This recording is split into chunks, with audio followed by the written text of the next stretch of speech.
CNN, 넷플릭스에 동시 공개된 개인 제작 다큐멘터리가 폭발적 반응을 불러오고 있습니다. 주인공은 미국 스탠퍼드 대학교의 레이첼 모건 교수, 42세 도시생태학 전문가이자 CNN 환경자문위원입니다. 그녀가 제작한 15분짜리 다큐멘터리 모든 것을 바꾼 강서울의 도시 르네상스가 24시간 만에 조회수 100만을 돌파했어요. 놀라운 건 이 영상이 한국의 한강과 서울 시민 문화를 다룬 내용이라는 점입니다. 처음 한국에 파견될 때 레이첼 교수는 단순한 생태보건 조사 정도로만 생각했다고 고백했어요.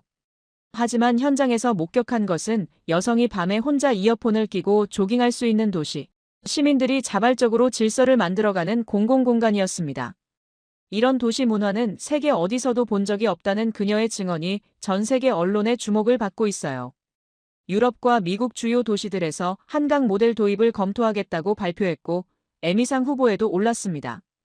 단순한 출장이었던 것이 어떻게 전 세계를 감동시킨 다큐멘터리가 됐을까요?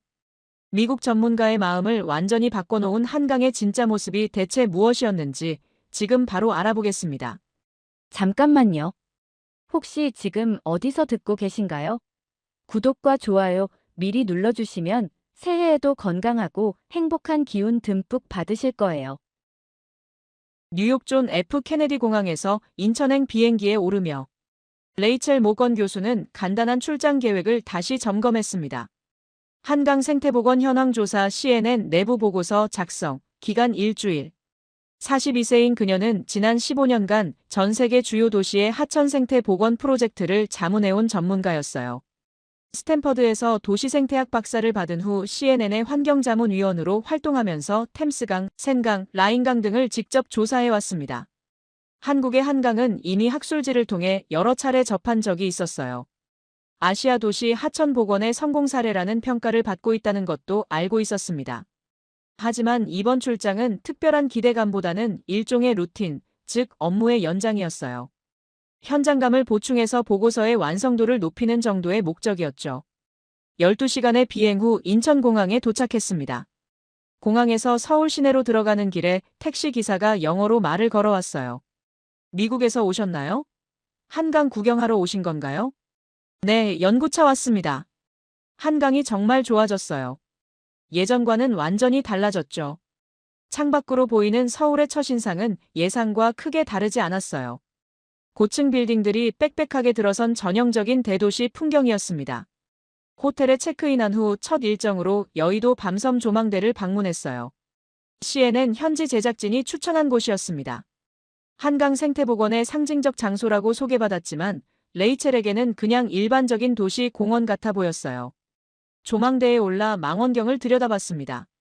강 건너편에 작은 섬이 하나 보였고 그 주변으로 갈대밭이 펼쳐져 있었어요. 가을 햇살이 황금빛 갈대를 비추고 있었습니다. 확실히 아름다운 풍경이었지만 특별히 놀라울 정도는 아니었어요. 그런데 망원경을 조정하다가 갑자기 작은 새 한 마리가 시야에 들어왔습니다. 검은 머리에 갈색 몸체를 가진 작은 새가 갈대 사이에 웅크리고 있었어요. 가을 햇살을 받아 깃털이 부드럽게 빛나고 있었습니다. 저건 검은 머리 쑥새예요. 옆에서 누군가 말했어요. 돌아보니 10살 정도의 아이가 작은 쌍안경을 들고 있었습니다. 새를 아는 아이구나. 네.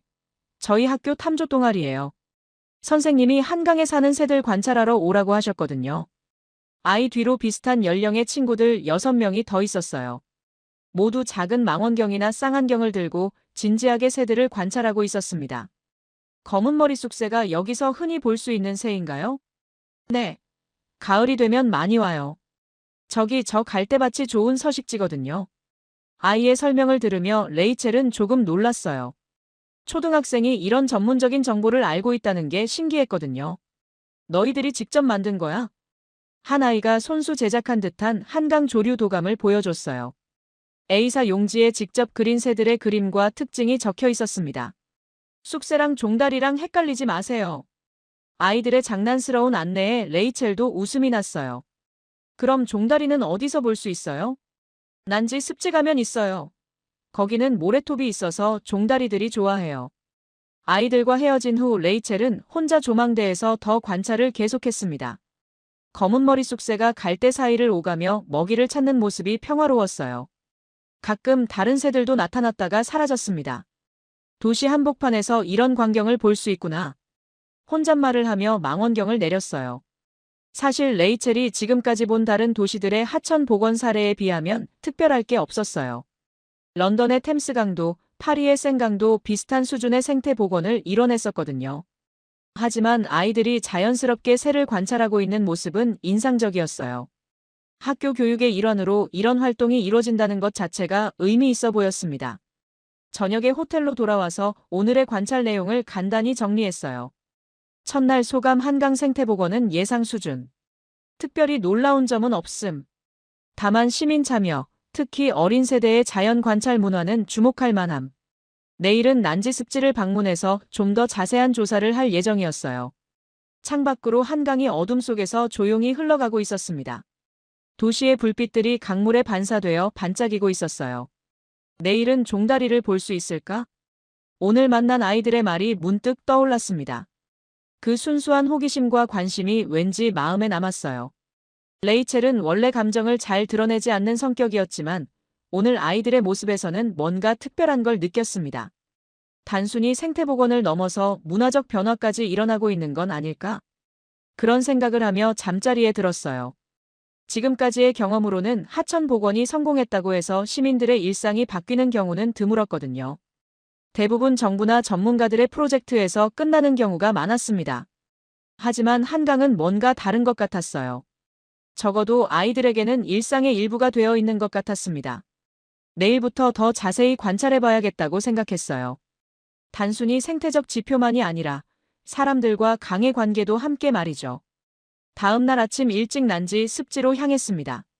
어제 만난 아이들의 말대로 종다리를 찾아보기 위해서였어요. CNN 서울 지국에서 파견한 가이드 수지킴이 함께했습니다. 수지는 서울대 사회학과 박사과정 학생이면서 동시에 환경 관련 다큐멘터리 번역 작업을 하고 있었어요. 20대 후반의 그녀는 열정적이면서도 학술적 배경이 탄탄해 보였습니다. 레이첼 교수님, 난지 습지는 원래 쓰레기 매립지였어요. 지하철을 타고 가면서 수지가 설명했어요. 1990년대까지만 해도 난지도라는 이름으로 서울의 모든 쓰레기가 버려지던 곳이었죠. 그럼 지금의 습지는 완전히 인공적으로 조성된 건가요? 네, 하지만 흥미로운 건 복원 과정에서 자연적 천이가 일어났다는 거예요. 계획하지 않았던 생물들이 스스로 정착하기 시작한 거죠. 난지 습지에 도착하니 정말 넓은 공간이 펼쳐져 있었어요. 멀리 모래톱이 보였고 그 주변으로 다양한 수생식물들이 자라고 있었습니다. 저기 보세요. 수지가 손으로 모래톱을 가리켰어요. 작은 새 한 마리가 모래 위를 가볍게 뛰어다니고 있었습니다. 갈색 깃털의 짧은 다리를 가진 어제 아이들이 말했던 바로 그 종다리였어요. 쌍안경으로 자세히 관찰해보니 정말 귀여웠어요. 모래톱 위를 통통 뛰면서 작은 곤충이나 씨앗을 찾아먹고 있었습니다. 저 종다리는 언제부터 이곳에 와 있었나요? 정확한 시기는 모르지만 습지가 조성된 후 자연스럽게 찾아온 것 같아요. 아무도 종다리를 위해 특별히 뭔가 한 건 아니거든요. 그 말이 인상적이었어요. 계획하지 않았는데도 자연스럽게 찾아온 생명들이라는 뜻이었거든요. 종다리를 관찰하고 있는데 갑자기 하늘에서 큰 새들이 나타났어요. 제갈매기 무리였습니다. 10여 마리의 제갈매기들이 습지 상공을 원을 그리며 날고 있었어요. 하얀 날개와 회색 등, 그리고 날카로운 울음소리가 인상적이었습니다. 제갈매기도 이곳 주민인가요? 네, 사계절 내내 볼 수 있어요. 특히 가을철에는 개체수가 늘어나죠. 제갈매기들이 한 바퀴 돌더니 습지 건너편으로 사라져갔어요. 그 자리에 고요함이 다시 찾아왔습니다. 조금 더 걸어가니 다른 물새들도 보였어요. 물 위에 떠 있는 고방오리들이었습니다. 저 고방오리들은 어디서 온 건가요? 철새예요. 겨울을 나기 위해 남쪽으로 이동하는 중이죠. 한강 습지가 중간 기착지 역할을 하는 거예요. 망원경으로 자세히 보니 고방오리들이 무리를 지어 물 위를 헤엄치고 있었어요. 가끔 물속에 머리를 넣어 먹이를 찾기도 했습니다. 이 모든 새들이 자연스럽게 이곳을 찾아온 거군요. 맞아요. 서식지만 제공하면 새들이 알아서 찾아와요. 그게 자연의 신기한 점이죠. 수지의 말을 들으며 레이첼은 감탄했어요. 다른 도시의 하천 복원 사례에서는 보통 특정 종을 유치하기 위한 인위적 노력들이 많았거든요. 하지만 여기서는 그냥 공간만 만들어 놓으니 새들이 스스로 찾아온 거였어요. 오후에는 한강공원 곳곳을 둘러봤습니다. 반포, 잠실, 뚝섬 등 여러 지역의 한강공원을 차례로 방문했어요. 각 지역마다 조금씩 다른 특색이 있었어요. 반포에는 분수쇼가 있었고, 잠실에는 넓은 잔디밭이, 뚝섬에는 각종 스포츠 시설들이 있었습니다. 하지만 공통점도 있었어요. 어디를 가든 시민들이 자연스럽게 새들을 관찰하고 있다는 점이었습니다. 벤치에 앉아서 새를 보는 할머니, 아이에게 새 이름을 가르쳐주는 아빠, 사진을 찍는 젊은이들까지. 한강의 새들이 시민들에게는 어떤 의미인가요? 수지에게 물어봤어요. 일상의 작은 즐거움 같은 거죠. 특별한 건 아니지만 계절마다 다른 새들을 볼 수 있으니까 소소한 재미가 있어요. 그 답변이 마음에 와닿았어요. 거창한 의미보다는 일상 속 작은 행복이라는 게 더 진실해 보였거든요.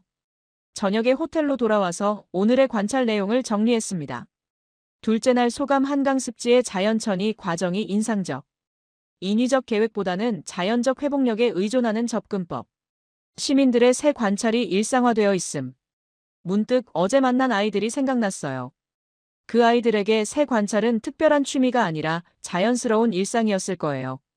도시와 자연의 관계가 이렇게 자연스러울 수 있구나. 레이첼은 지금까지 본 다른 도시들과 한강의 차이점을 생각해 봤어요. 런던이나 파리에서도 하천 복원은 성공적이었지만 시민들의 일상과 이렇게 밀착된 느낌은 아니었거든요. 좀 더 관광지나 특별한 공간의 느낌이었어요. 하지만 한강은 달랐어요. 정말로 시민들의 일상 속에 녹아들어 있었습니다. 내일은 한강의 다른 측면들을 볼 예정이었어요. 단순히 생태만이 아니라 도시계획이나 시민문화 전반에 대해서도 관찰해 보려고 했습니다. 창밖으로 한강의 야경이 보였어요. 낮에 봤던 새들이 지금은 어디서 잠을 자고 있을까 궁금했습니다. 내일 또 다른 발견이 있을 것 같았어요. 셋째 날은 좀 더 체계적인 조사를 위해 한강 르네상스 프로젝트 초기 멤버인 문경수 소장을 만났습니다.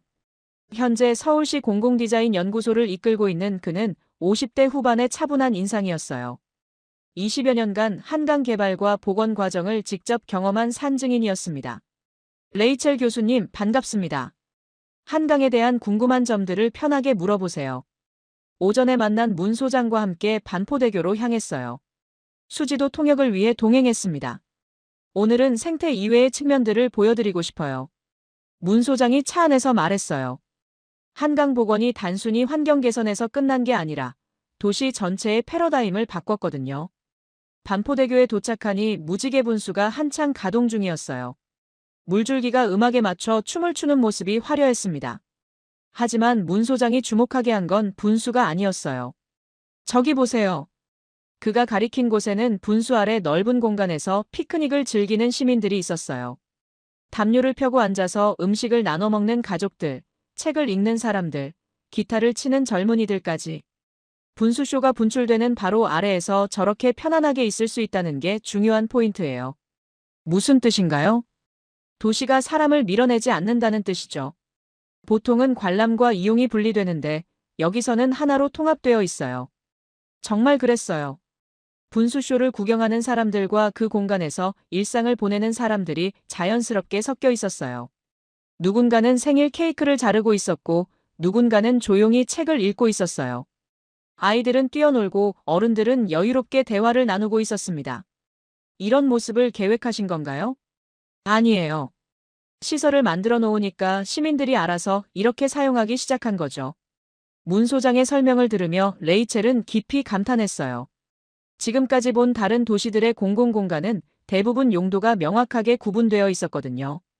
공원은 공원, 광장은 광장, 상업지역은 상업지역으로 철저하게 분리되어 있었어요. 하지만 여기서는 모든 게 자연스럽게 섞여 있었어요. 도시가 사람을 밀어내지 않는 건 공존의 조건이죠. 문 소장의 말이 가슴에 와닿았어요.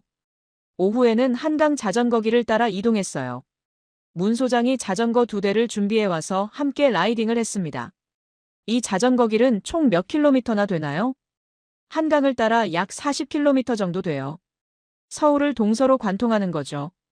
자전거를 타고 달리면서 한강의 전체적인 모습을 볼 수 있었어요.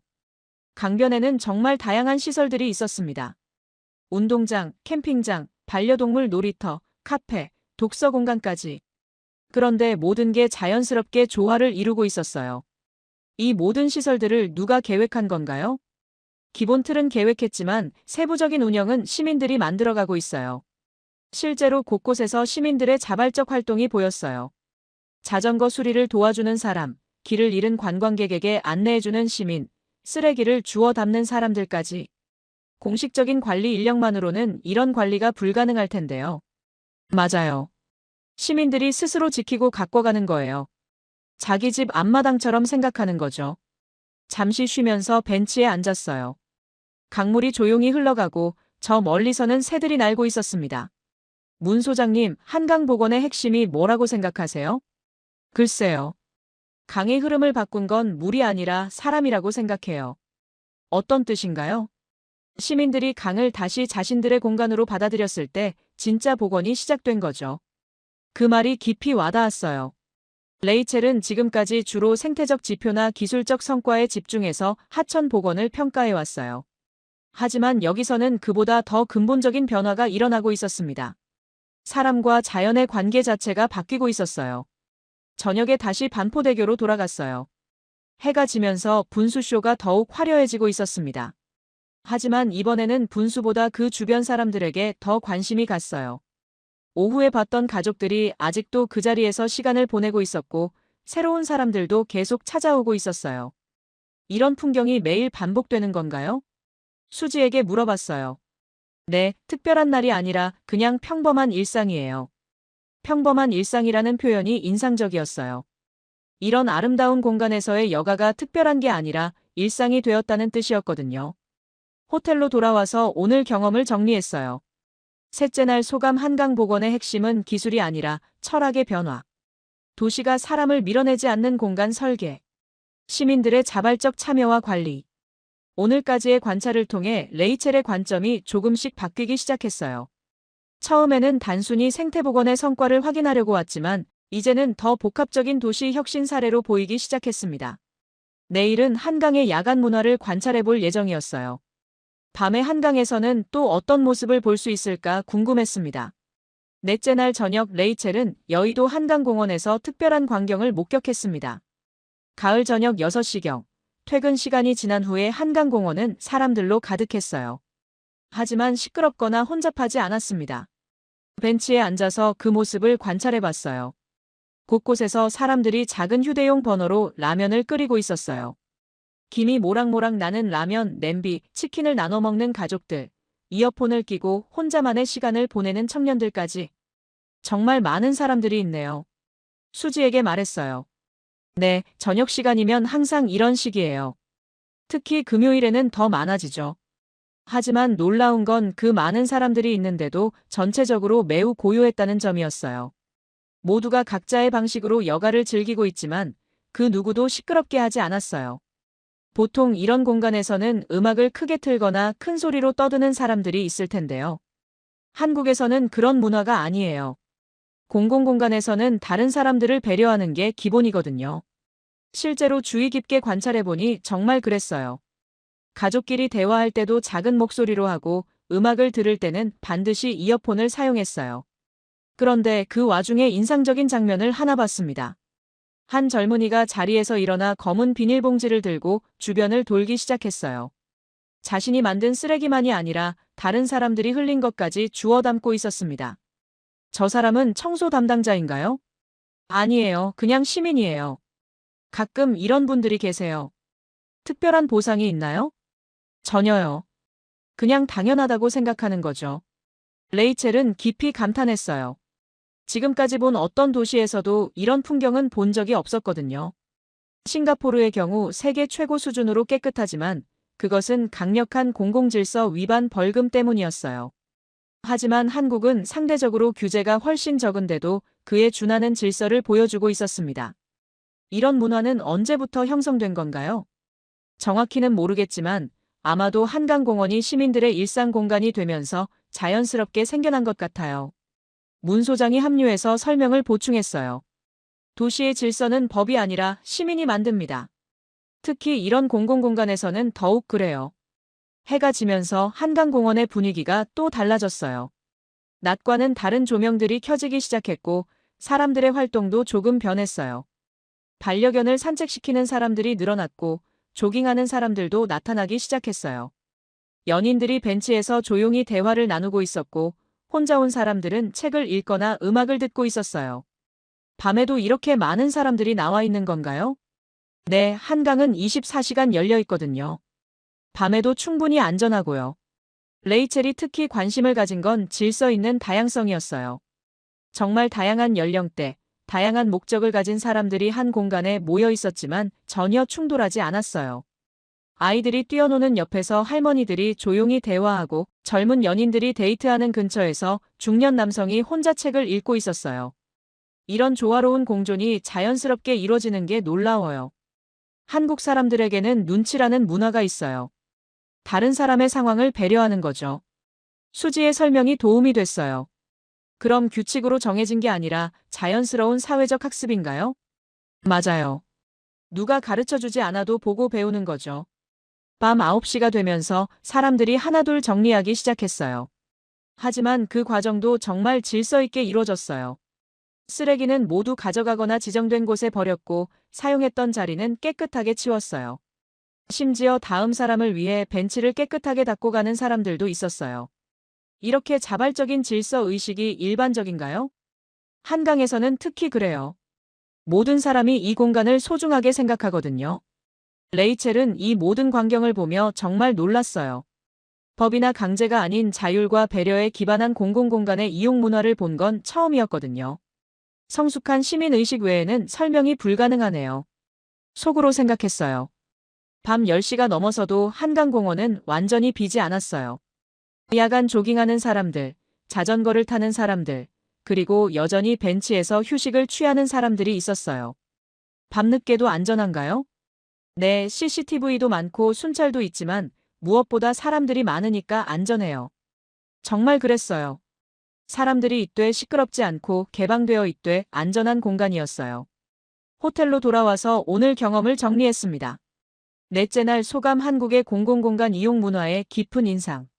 자율적 질서 의식과 배려 문화. 다양성과 조화의 공존. 법이 아닌 시민이 만드는 질서. 오늘 본 광경은 단순히 한강의 성공을 넘어서 도시 문화 전체의 성숙도를 보여주는 것 같았어요. 레이첼은 점점 한강이 단순한 하천 복원 사례가 아니라는 걸 깨닫고 있었습니다. 도시와 시민의 관계, 공공공간의 이용 방식, 사회적 학습과 문화 형성까지 복합적인 성취였어요. 내일은 한강의 야간 문화를 더 깊이 있게 관찰해 볼 예정이었어요. 특히 밤에 한강에서 어떤 활동들이 이루어지는지 궁금했습니다. 창밖으로 한강의 야경이 보였어요. 아직도 많은 사람들이 그 공간을 이용하고 있을 거였어요. 하지만 모두 조용하고 평화롭게 말이죠. 다섯째 날 밤 10시, 레이첼은 망원 자전거 대여소에서 자전거를 빌렸습니다. 한강의 야간 문화를 직접 체험해보기 위해서였어요. 수지가 안전을 위해 함께 동행했습니다. 밤에 자전거 타는 게 안전한가요? 네, 자전거길의 조명도 충분하고 사람들도 많아요. 게다가 경찰 순찰도 있고요. 실제로 밤 10시임에도 불구하고 자전거길에는 많은 사람들이 있었어요. 야간 라이딩을 즐기는 사람들, 조깅하는 사람들, 그리고 산책하는 시민들까지. 자전거를 타고 한강 북쪽 자전거길을 따라 달리기 시작했어요. 차가운 강바람이 얼굴을 스쳤고 멀리서 기타 소리가 들려왔습니다. 정말 로맨틱하네요. 레이첼이 감탄했어요. 도시의 야경과 강물, 그리고 적당한 인적까지. 모든 게 조화롭게 어우러져 있었어요. 반포 방향으로 가던 중에 흥미로운 장면을 목격했어요. 한 젊은 남성이 술에 취해 자전거에 타려고 하는데 근처 시민 2명이 다가가서 말을 걸었어요. 지금 상태에선 위험해요. 대신 택시 불러드릴게요. 단호하지만 친절한 어조였어요. 취한 남성은 처음에는 당황했지만 곧 고개를 끄덕이며 자전거에서 내렸어요. 시민들이 택시를 불러주고 안전하게 보내는 모습을 지켜봤습니다. 저런 상황이 자주 있나요? 가끔 있어요. 하지만 보통 시민들이 알아서 도와주죠. 공식적인 관리 시스템이 있는 건가요? 아니에요. 그냥 서로 배려하는 문화예요. 조금 더 달리다가 반대편에서 온 자전거 라이더와 만났어요. 노란색 헬멧을 쓴 20대 후반의 남성이었는데 배낭에는 국토종주라는 글자가 적혀 있었습니다. 안녕하세요. 어디서 오셨어요? 그가 먼저 인사를 건넸어요. 미국에서 왔어요.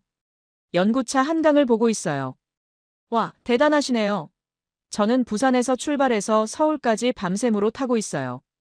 밤에 혼자 이런 장거리를 타도 안전한가요? 네. 한강뿐만 아니라 전국 자전거길 어디든 심야에 크게 위험하지 않아요. 중간중간 휴게시설도 있고 사람들도 도움을 많이 줘요. 그의 말이 인상적이었어요. 밤에도 안전하게 전국을 자전거로 여행할 수 있다는 게 놀라웠거든요. 더 달려가다가 이번에는 조깅하는 여성과 마주쳤어요. 이어폰을 끼고 혼자 뛰고 있는 20대 여성이었습니다. 신호등에서 잠시 멈췄을 때 대화를 나눴어요. 밤에 혼자 조깅해도 안전해요? 네, 전혀 문제 없어요. 저는 영국에서 유학 왔는데 이 시간에 여성 혼자 이어폰으로 음악 들으며 조깅할 수 있는 도시는 서울이 유일할 거예요. 런던은 어땠어요? 템스강도 좋지만 밤에는 좀 위험해요. 게다가 여기는 무료이고 시설도 더 좋고 안전까지 보장되니까 정말 최고예요. 그녀의 증언이 레이첼에게는 매우 의미 있게 다가왔어요.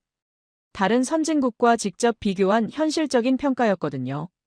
밤 11시가 넘어서도 한강의 야간 활동은 계속됐어요. 커플들이 벤치에서 데이트하고 친구들이 모여서 대화를 나누고 혼자 온 사람들은 각자의 시간을 보내고 있었어요. 이런 야간 여가 문화가 언제부터 형성된 건가요? 수지에게 물어봤어요. 한강 정비가 완료된 2000년대 후반부터 본격화된 것 같아요. 처음에는 낮에만 사람들이 왔는데 점점 밤에도 안전하다는 걸 알게 되면서 확산됐죠. 정부에서 특별히 야간 활동을 장려한 건가요? 아니에요. 시민들이 자연스럽게 만들어낸 문화예요.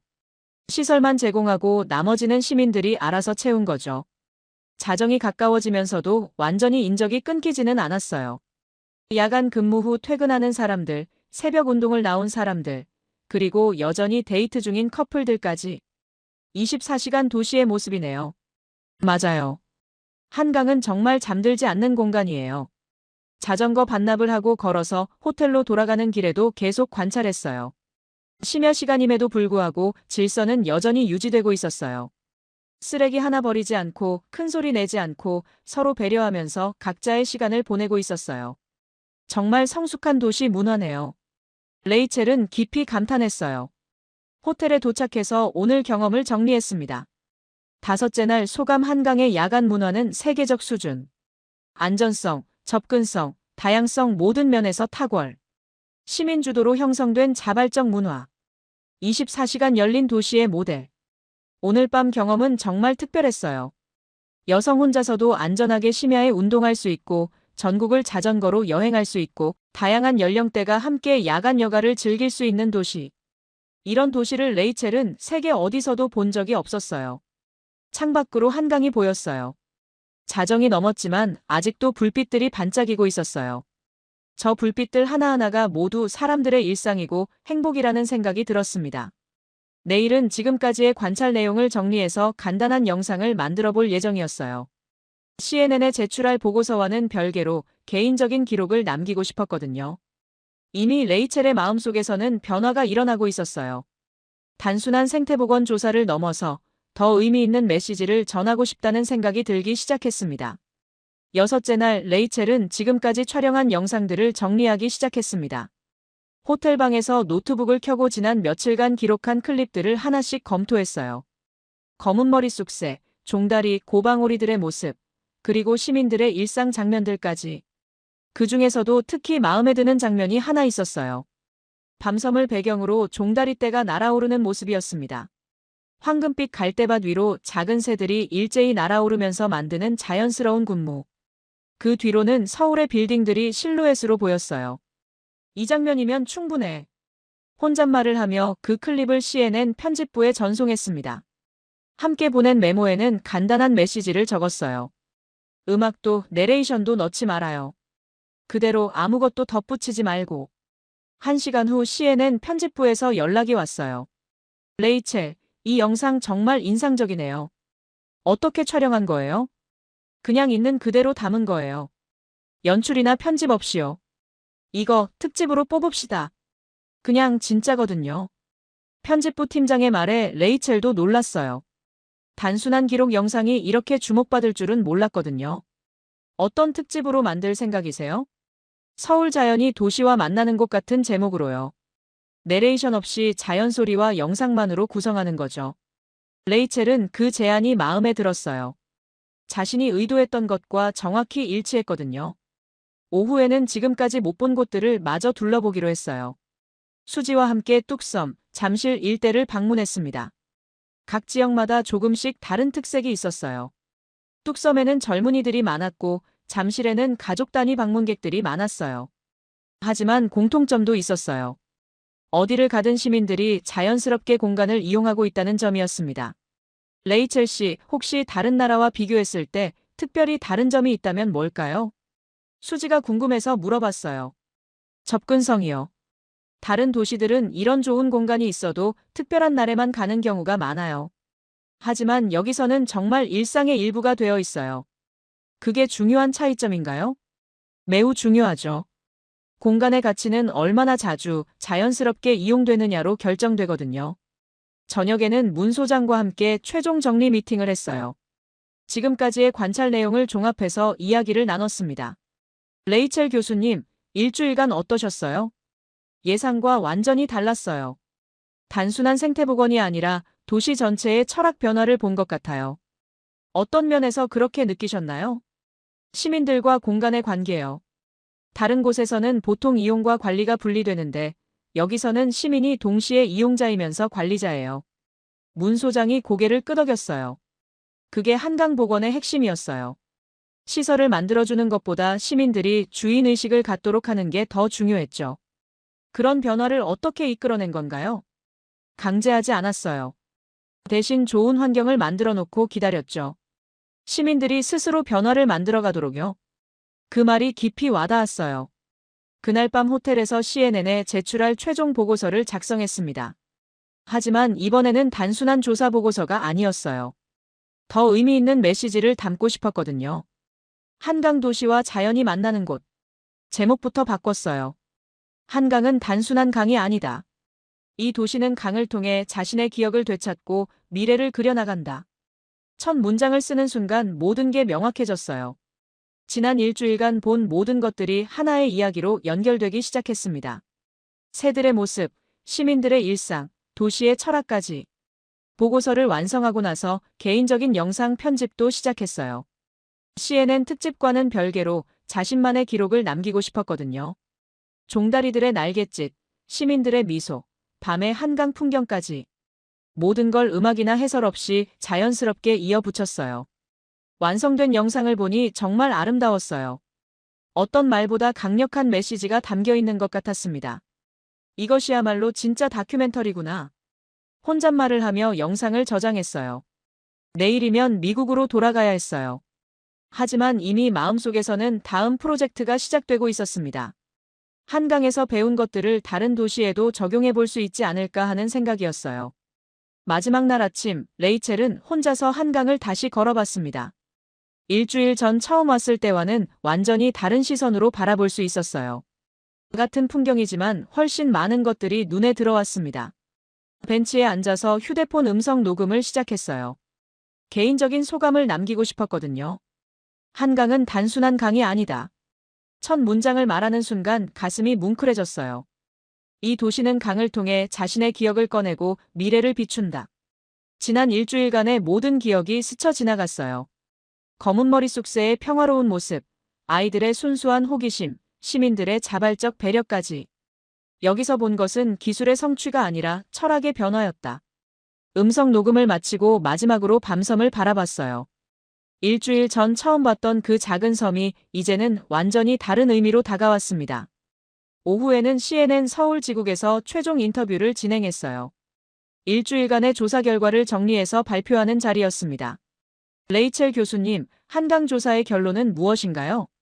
한강은 21세기 도시 발전의 새로운 모델을 제시하고 있다고 생각합니다. 구체적으로 어떤 면에서요? 도시와 자연의 관계, 그리고 시민과 공간의 관계를 완전히 재정의했어요. 인터뷰 내용은 그날 저녁 CNN 아시아 뉴스에 방영됐어요. 레이첼의 영상과 함께 5분간의 특집으로 구성됐습니다. 제목은 서울의 강 르네상스 도시 미래의 모델이었어요. 방송이 나간 후 반응이 즉각적으로 왔어요. CNN 홈페이지에 댓글들이 쏟아지기 시작했고 사회관계망 서비스에서도 공유되기 시작했습니다. 이런 도시에서 살고 싶다. 우리 도시도 한강처럼 바뀔 수 있을까? 정말 아름다운 도시 문화네요. 반응들을 보며 레이첼도 뿌듯했어요. 자신이 전하고 싶었던 메시지가 제대로 전달된 것 같았거든요. 저녁에는 수지, 문 소장과 함께 작별 인사를 나눴어요. 레이첼 교수님 덕분에 한강이 세계적으로 더 많이 알려질 것 같아요. 수지가 고마워했어요. 고마운 건 저예요. 정말 특별한 경험을 할 수 있었어요. 혹시 다시 한국에 오실 계획이 있나요? 당연하죠. 이번에는 다른 계절의 한강도 보고 싶어요. 문 소장이 마지막으로 말했어요. 교수님이 만든 영상이 다른 도시들에도 영감을 줄 것 같아요. 그럴 수 있다면 정말 기쁠 거예요. 호텔로 돌아와서 짐을 정리하면서 일주일을 돌아봤어요. 처음에는 단순한 생태보건 조사였지만 결국에는 도시와 인간에 대한 근본적 성찰로 이어졌습니다. 한강에서 배운 가장 중요한 교훈은 기다림의 힘이었어요. 강제하지 않고 좋은 환경만 만들어 놓고 기다리면 시민들이 스스로 변화를 만들어간다는 것.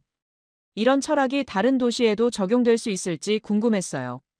그날 밤 레이첼이 만든 개인 다큐멘터리가 영상 공유 사이트와 넷플릭스에 동시 공개됐어요. CNN을 통해서도 전 세계에 방영됐습니다. 제목은 모든 것을 바꾼 강서울의 도시 르네상스였어요. 15분짜리 짧은 다큐였지만 반응은 폭발적이었어요. 24시간 만에 조회수가 100만을 넘어섰고 세계 각국 언론에서 주목하기 시작했습니다. 서울이 세계에 보여주는 도시 변화의 길. 도시재생의 한국 모델 콘크리트에서 공동체로 서울의 강 이야기. 각국 언론의 헤드라인들이 쏟아져 나왔어요. 레이첼은 그 모든 반응을 보며 뿌듯해했어요. 한강의 이야기가 전 세계로 전해지고 있었거든요. 하지만 무엇보다 기뻤던 건 이 영상을 통해 다른 도시들도 변화의 영감을 얻을 수 있다는 점이었어요. 창밖으로 마지막 한강의 밤 풍경을 바라봤어요. 내일이면 이 아름다운 도시를 떠나야 했지만 마음속에는 영원히 남을 것 같았습니다. 한강은 정말로 모든 것을 바꾼 강이었어요. 도시를, 시민을, 그리고 레이첼 자신까지도. 3개월 후 뉴욕타임스 본사 회의실이었습니다. 레이첼은 다음 프로젝트 기획회의에 참석하고 있었어요. 노트북 배경화면에는 가을 한강의 밤 사진이 담겨 있었습니다. 레이첼, 한국 프로젝트가 큰 반향을 일으켰네요. 편집장이 말했어요. CNN 다큐가 에미상 후보에도 오르고 영상 공유 사이트 조회수도 1000만을 넘었잖아요. 네, 예상보다 훨씬 큰 관심을 받았어요. 다음은 어디로 갈 건가요? 일본, 싱가포르? 동료들이 다음 목적지에 대해 의견을 제시했어요. 모두 비슷한 성공 사례를 찾으려는 제안들이었습니다. 하지만 레이첼의 대답은 예상과 달랐어요. 지금은 다음보다 이 장면을 오래 간직하고 싶어요. 회의실이 조용해졌어요. 무슨 뜻이에요? 한강에서 배운 건 단순한 성공 사례가 아니었어요. 도시와 인간의 관계에 대한 근본적 성찰이었거든요. 레이첼이 노트북 화면을 돌려 모두가 볼 수 있게 했어요. 가을 한강의 야경이 회의실 스크린에 투영됐습니다. 이런 장면을 성급하게 복사하거나 비교 대상으로 소모하고 싶지 않아요. 편집장이 고개를 끄덕였어요. 그럼 어떤 식으로 진행하고 싶으세요? 한강 모델을 다른 도시에 적용하는 컨설팅 프로젝트는 어떨까요? 급하게 새로운 성공 사례를 찾기보다는 이미 검증된 모델을 확산시키는 거죠. 그 제안에 모두가 관심을 보였어요. 실제로 한강 다큐 방영 후 여러 도시에서 문의가 들어왔거든요. 로스앤젤레스, 런던, 밀라노 등에서 한강 모델 도입을 검토하고 있다는 소식도 있었습니다. 좋은 아이디어네요. 서울강 모델 컨설팅 프로젝트로 진행해 봅시다. 회의가 끝나고 레이첼은 개인 사무실로 돌아왔어요. 책상 위에는 한국에서 온 편지가 하나 놓여 있었습니다. 수지로부터 온 것이었어요. 레이첼 교수님 안녕하세요. 한국은 이제 겨울이 왔어요. 한강에 철새들이 더 많이 와서 시민들이 더욱 바쁘게 관찰하고 있어요. 편지와 함께 겨울 한강의 사진들이 들어 있었어요. 눈 덮인 강변, 얼음 위에서 쉬고 있는 새들, 그리고 겨울 옷을 입고 산책하는 시민들의 모습까지. 교수님의 다큐 덕분에 외국인 관광객들도 많이 늘었어요. 특히 유럽에서 오는 분들이 많아졌고요. 마음이 따뜻해졌어요. 문 소장님도 안부를 전하라고 하셨어요. 그리고 언제든 다시 오셔서 겨울 한강도 보시라고 하시더라고요. 레이첼은 곧 답장을 쓰기로 했어요. 창밖으로는 허드슨강이 보였어요. 뉴욕의 겨울강도 나름의 아름다움이 있었지만 한강에서 느꼈던 생동감과는 조금 달랐습니다. 사무실 벽에는 CNN 에미상 후보 인증서가 걸려 있었어요. 하지만 레이첼에게 더 소중한 건 그 옆에 걸린 작은 사진이었습니다. 모래톱 위의 종다리 사진이었어요. 그 작은 새가 뛰어다니던 모습이 아직도 선명하게 기억났습니다. 아무런 연출이나 계획 없이 그저 자연스럽게 살아가던 그 모습이요. 오후에 스탠퍼드 대학에서 강연 요청이 들어왔어요. 도시와 자연의 공존 서울 한강 모델 분석이라는 제목이었습니다. 레이첼은 그 요청을 수락했어요. 한강에서 배운 것들을 더 많은 사람들과 나누고 싶었거든요. 저녁에 집으로 돌아와서 한강 다큐를 다시 한번 봤어요. 몇 개월이 지났는데도 여전히 감동적이었습니다. 특히 아무런 음악이나 내레이션 없이 자연 소리만으로 구성된 부분들이 더욱 인상적이었어요. 종다리들의 날갯짓 소리, 강물이 흐르는 소리, 시민들의 조용한 대화까지. 모든 게 그대로였지만 그래서 더욱 진실했습니다. 댓글들도 다시 읽어봤어요. 이 영상을 보고 서울로 여행 갔어요. 정말 아름다운 도시네요. 우리 도시도 이렇게 바뀔 수 있을까요? 자연과 도시가 이렇게 조화를 이룰 수 있다니 놀라워요. 전 세계 사람들의 진심 어린 반응들이었어요. 그날 밤 레이첼은 일기를 썼어요. 한강에서 돌아온 지 3개월이 지났지만 여전히 그곳의 영향 아래 있다. 단순한 출장이었던 것이 인생의 전환점이 되었다. 도시를 보는 시각이 완전히 바뀌었고 사람과 자연의 관계에 대한 이해도 깊어졌다. 무엇보다 기다림의 힘을 배웠다. 좋은 환경을 만들어 놓고 기다리면 사람들이 스스로 변화를 만들어간다는 한강의 철학이 이제는 내 삶의 원칙이 되었다. 일기를 쓰고 나서 한국 시간으로는 낮이겠구나 생각했어요. 지금쯤 한강에서는 겨울 새들을 관찰하는 시민들이 있을 거였어요. 그리고 그 중에는 처음 만났던 초등학생들도 있을 수도 있고요. 쑥새랑 종다리랑 헷갈리지 마세요. 라고 말했던 그 아이들. 레이첼의 눈에는 아직도 모래톱 위에 종다리가 있었어요. 그리고 그 종다리처럼 자유롭고 자연스러운 삶에 대한 꿈도 함께. 내년에는 정말로 다시 한강을 찾아가고 싶었어요. 이번에는 겨울 한강의 모습도 보고 1년 동안 어떤 변화가 있었는지도 확인하고 싶었습니다. 창밖으로 뉴욕의 겨울밤이 내려앉고 있었어요. 하지만 레이첼의 마음속에는 여전히 가을 한강의 따뜻한 햇살이 남아 있었습니다. 계절은 바뀌지만 감정은 남는다는 걸 한강이 가르쳐줬어요. 그리고 그 감정은 시간이 지나도 변하지 않는다는 것도요. 언젠가 다시 한강에서 종다리를 볼 수 있을 거였어요. 그때까지 이 마음을 잘 간직하고 있을 생각이었습니다.